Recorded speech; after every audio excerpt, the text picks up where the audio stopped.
Kathy Smyth is also joining us, a horticulturist who is here this morning with us. Is it at YYC Gardening? Yes, that's one of them. That's yes. one of them, okay. Yes. We're going to find out more about the different social medias that you have as well, too, as we prepare to clean our places for the spring and hopefully the summer. We want to do a few things, few tips. And first of all, checking and preparing our garden tools? Well, you've got to go out in the shed and see what you broke in the fall. And I like to get out in the shed and make sure nobody's moved in. Yeah, that's a good start. Well, I opened the shed. Like vagrants? Actually, I opened the shed one year, and somebody had left the door open about this wide, and there was a cat living in there. Oh, wow. And it frightened the out of me. But it's, at least that year I didn't have mice. But I mean, really, you want to look at your tools. True. A gardener is only as good as the good tools that you use. So you want to get them cleaned off, make sure you didn't leave any mud behind, and clean out all that, and make sure there's nothing that you didn't really forget about back there, like a rotting. I've left plants in the shed, but sometimes the project gets ahead of you, so you forget something and you think, oh, I'll just toss it in the shed, and there it is, this poor thing growing in the shed all by itself. I have a question. So you do want to check. I have a question about getting your tools prepared. What do you do about hoses and things with the winter freeze? And do you bring those indoors? You should bring them not indoors necessarily as much as you take them out in the fall and you lay them flat, and then you just, as you're reeling them back, you're rolling them and the water comes out. You've emptied them, and then you put them in the shed on a rack or something, or lay them flat.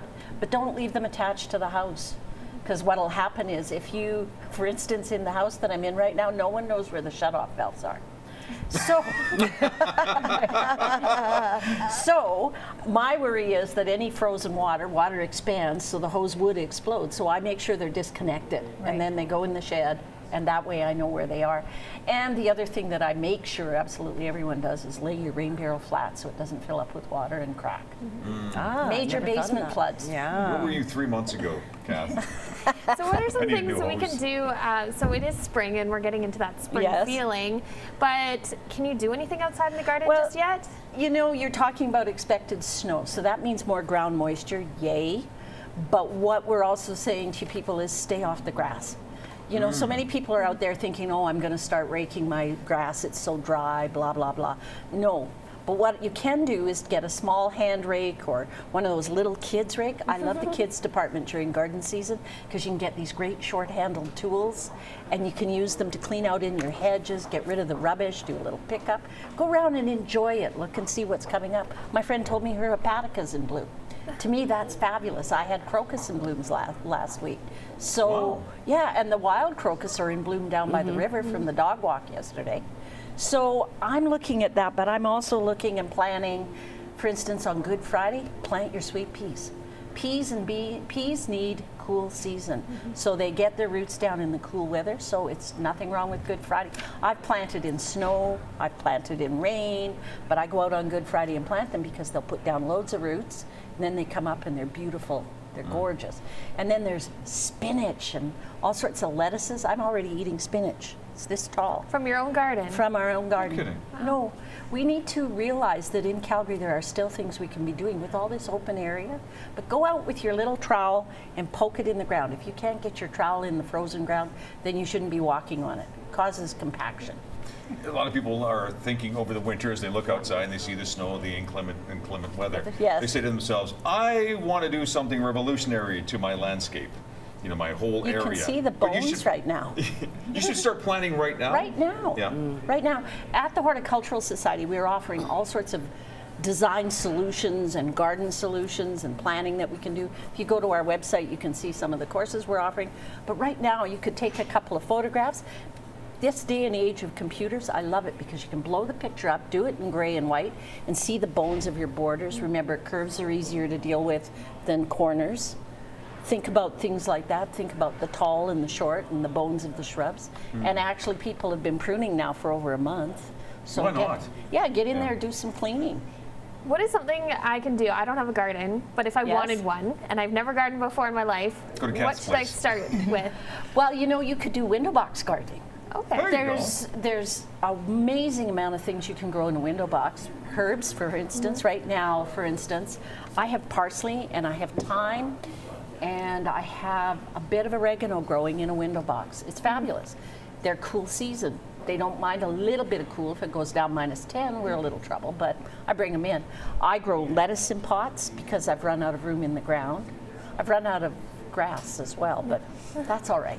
But I mean, pot gardening is fabulous. You could not that kind of pot. I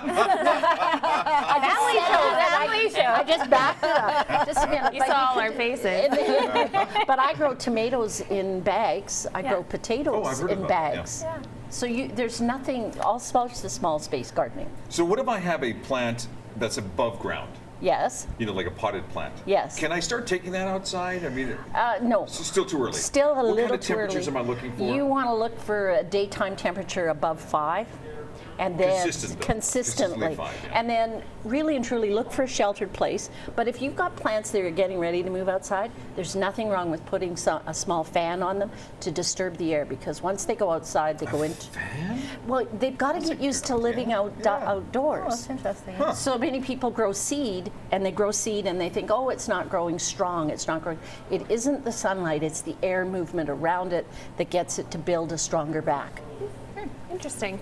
I'm learning so much. I need to start a garden. Do you have a birdhouse? No, I have nowhere to put a birdhouse.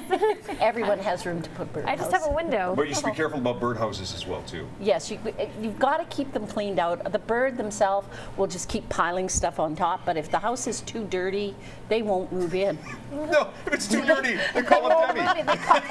But no, you you buy a birdhouse with a removable bottom and you clean it out. It fits right in, but if you clean out the bottom of the birdhouse, what you will find is there's all this stuff in the bottom, and a bird won't build on top, especially songbirds. The little Jenny Wrens, they won't build there. They want to go home to a clean house. They're meticulous in their cleaning. Mind you, they're messy once they get in there because they bring their babies these bugs. I cleaned out my birdhouses the other day, and there was something in there that I'm still debating what it was. Thank you very much for being here, Kathy Smyth. By the way, April 11th and 12th, you're at the Calgary Horticultural Society's garden show at Spruce Meadows. That's what every gardener should do. That's the best spring occupation ever, and you get to see all these crazy gardeners all together, and the greenery is incredible. We've got some great speakers this year. Including yourself? Including myself. April 11th and 12th. I'm doing Bob. Bob is beauty on a budget.